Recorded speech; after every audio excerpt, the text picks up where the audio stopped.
Good morning. It is Monday, the 24th of November. I'm Maeve McMahon, and this is Europe Today, Euronews' daily live fix of European news and analysis. Thank you so much for joining us for our very first edition. Coming up today, it is a historic week for Ukraine and Europe, with the future of the continent's security at stake. The Swiss city of Geneva took centre stage yesterday for high-stake talks about the controversial 28-point US-Russia plan for Ukraine. EU ambassadors also huddled in Brussels last night to work on a counter-proposal to give Kyiv more space to negotiate a better deal. But the clock is still ticking towards a deadline set by President Trump for this Thursday Thanksgiving. To get up to speed, let's bring in now Euronews' EU editor, Maria Tadeo.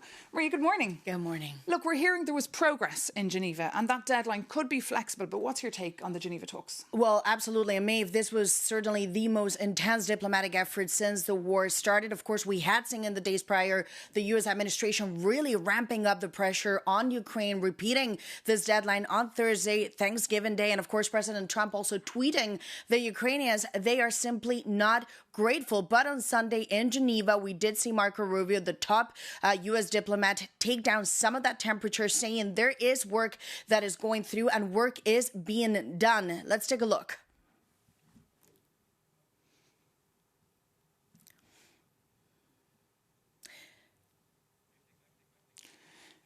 Well, indeed, the Americans have certainly left, and they said that there was, progress was made indeed. But meanwhile, today, the Europeans are meeting the Africans in Angola, and we've seen that the EU Council President Costa has asked them to huddle together to discuss Ukraine. But what exactly can the Europeans do? Well, Maeve, yesterday on the Sunday, European ambassadors already met here in Brussels. They will huddle, as you say, on the sidelines of this meeting on the Monday. There has been a lot of leaks over the weekend about documents in terms of this counter-proposal. Euronews has seen them. We have to stress 2 points. One is the European leadership is not officially endorsing any of these documents, but the direction they want to take, and sources are very clear to Euronews on this, is that they want to seize and ease some of the pressure on the territorial concessions. The idea that the frozen assets would be released and given to Russia, that is an absolute no-go. They also want to stress that there would be no veto to Ukraine when it comes to NATO. If Ukraine does not join NATO, it's not because of Russia. It would be because there is simply no consensus around NATO allies. They also want to stress the idea of a ceasefire too. So that is the direction they want to take.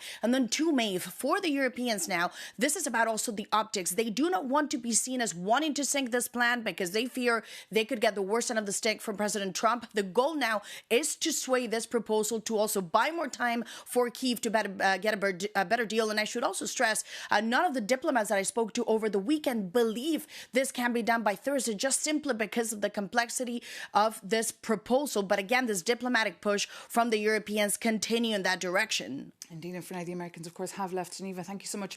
Maria Tadeo, Euronews' EU editor, keeping across that story for us. And for more, of course, on this developing story, do visit Euronews.com for longer reads and analysis. But coming up, we'll be joined here in the studio by Michał Baranowski, the Polish trade minister, who's in Brussels today, for what are set to be very, very frank talks between the Americans and the Europeans about the fraught EU-US trade deal. The EU signed up to an unbalanced deal on tariffs to stabilise relations with the US and assure support for Ukraine, but it is not sure that that bet will pay off. Minister Baranowski, welcome to Europe Today. Great to be with you. Thank you so much for joining us on what is a very intense, busy day for you. But first, a critical week as well for the Ukrainians and the Europeans. But the Europeans are not getting a seat at the table here. Well, we are getting there. It's a little bit confusing, the situation around the peace plan. It turns out that this is an opening bid rather than a final proposal. We are now back at the new stage of the negotiations. The initial proposal, I think it was clear, was not balanced. So that's been put in the dustbin, has it? The 28 plan that was clearly had the fingerprints of the Kremlin all over, is that ditched? Is it in the bin? I would not say it as that far. Look, and it's in the end for Ukrainian government to decide what they can accept or not. But it's not only Ukraine's security, it's very much Europe's security. Therefore, we are at the table We are the biggest backer, both financial and militarily, of Ukraine, and that makes perfect sense for us to be very much part of the plan. And that's why the Europeans are meeting today in Angola. I mean, on the sidelines of the EU-Africa meeting. Will they be able to sway this? I'm very hopeful and optimistic. I really cannot imagine, frankly, let's imagine the opposite scenario in which Europeans are not part of the solution. How would it work? Who would pay for it? Who would provide security guarantees with United States? In the end, we all want, and I'm convinced that President Trump as well, wants a stable peace, not only something that will be taken advantage of by the Russian government that has a long history of walking away from any agreements that they signed the day before. And as I said, the Americans have left Geneva, but their counterparts have arrived here in Brussels, and that's why you're here for high-stakes trade talks. I mean, the EU agreed to the 15% tariffs on the basis that the deal would provide stability and keep the US engaged. But given what we know now, Minister, should we reject this deal that was signed off back in July? No, we should not. I mean, this is a deal that provided stability. We are meeting today with Secretary Lutnick and USTR Greer to talk about where we are. It provided stability, and also in comparison to other US deals, this is actually pretty decent deal that Europe got. Would I be happier if it was more balanced, if we got a bigger slice of the pie? Absolutely. But I think we'll be looking at both what has been signed and the bigger strategic picture, because also what has happened is we have seen, for example, China putting a dependency on rare metals right on the table as a big gun, both against the US and against Europe. And today's all about the nitty-gritty. I mean, what kind of exemptions will we be trying to get today? It's not only about the nitty-gritty. The nitty-gritty is, to a large extent, done by the Commission that put forward an action plan. I could go into the details, but I think those might be a little bit too detailed. I think today we are aiming to get a big picture with Lutnick and Greer that we are moving in the right direction, both on our part, but also on their part. There is, for example, steel tariffs that are still to be fully taken care of. But I suspect that we'll be talking not only about the bilateral aspect, but also about overproduction coming from third countries, so to say. And tech, of course, is coming into these trade talks as well. I mean, is the US trying to push you to change your digital rules and legislation?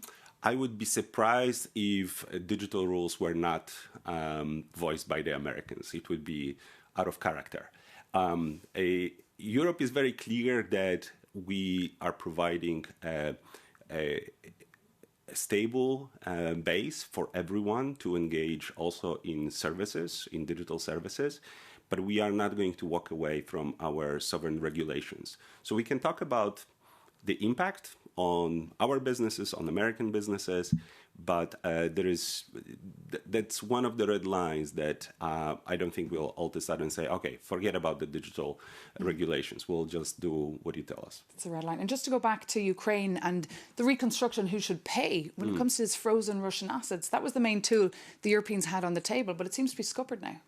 I don't think it's done. Look, it is, as you say, one of the key questions.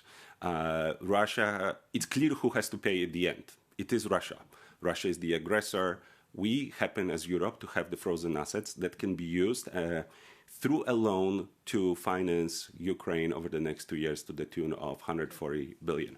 And I don't think this is gone. We do need to make sure that that tool is preserved in our pocket. OK, we'll keep an eye on that. Thank you so much, Minister, for being with us, and best of luck for your busy day. Now, as I said, another major point on the minds of Europeans is, of course, the plan to use Russian frozen assets to fund the reconstruction of Ukraine. But President Trump's plans throws the reparations loan for the country into disarray, as Jakub Janis reports. You don't have the cards. That is what Donald Trump told President Zelensky earlier this year. But Brussels thought it held an ace, the frozen Russian assets. Now, the 28-point US peace plan has called out Europe's hand. And the pot is massive. Estimated 300 billion euros in Russian central bank assets are frozen across the G7 countries. The vast majority, 185 billion euros, is locked right here in Belgium by Euroclear, a securities depository. Brussels planned to use the Russian frozen assets to issue an unprecedented reparations loan for Ukraine. But the US plan flips the script with a controversial proposal: unblock the funds and split them into two investment vehicles. Fund number one for Ukraine's reconstruction. $100 billion of the frozen assets would be deployed, and Europe would have to front another $100 billion of its own cash. The catch? The US takes 50% of the profits. Fund number two, a US-Russian joint venture. The rest of the money will be invested in projects for Moscow. Far from paying reparations for attacking its neighbor, the Kremlin is rewarded with a commercial opportunity. The result? Moscow gets a win, Washington flips a profit, and Europe loses its main leverage. Brussels is not at the table, and it may end up reduced to a spectator with a very expensive bill to pay. And for more on this, we can bring in now Thomas Hendrik Ives, the former president of Estonia, who's joining us this morning from Bucharest. Great to have you with us. Thank you for talking to Europe Today. Great to be here. Look, let's talk about money in just a minute, sir. But first, your thoughts on the Trump plan. Do you think it's a big win for the Kremlin? It's a fantastic win for the Kremlin, at least as it was originally proposed. And it's probably not the Trump plan, it's the Trump-Putin plan. It's clear that everything is in that original document is in favor of Moscow and in every way against what Ukraine needs. And they're the victim. And could it weaken Ukraine, you think, and perhaps benefit American and Russian investors? Well, it's clear from there that it's seen as a business deal, and the collateral damage is to Ukraine, and a little bit more, an additional collateral damage to Europe, which ends up footing the bill. So what should the Europeans be doing here? I mean, they've come up with a counter-proposal last night. Ambassadors were meeting. EU leaders will meet today in Angola. What should they be doing here? Well, it's clear this plan cannot fly without the Europeans. The Europeans are supposed to be paying for it ultimately. And moreover, the plan is originally foreseen without even consulting Europeans, says, okay, planes will be based in Poland, without ever asking Poland. Where does this come from? So this will not fly. Ultimately, if the Europeans scupper this deal, then nothing will happen. And what about the frozen Russian assets? The Europeans were banking on using this to reconstruct Ukraine, but now it seems to be a little bit in disarray. Who should pay here? The Europeans or the Russians? Well, it's an ongoing discussion. It is not. We have not gotten to the end of it, and the Europeans are not paying. This money these are frozen Russian assets, and the dispute is how do we get those funds, and that's where the discussions are going on with the Belgians. But otherwise, this money is Russia's.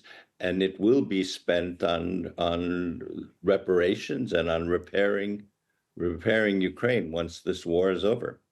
Okay, Thomas Hendrik Ives, thank you so much for joining us and being our guest this morning on Europe Today. And thank you so much for watching, because that does indeed bring this edition to an end. For more news and headlines, do take a look at Euronews.com or download the Euronews app to stay afloat of all the developing stories. I'll be back tomorrow, bright and early Tuesday, live here on Euronews. See you then.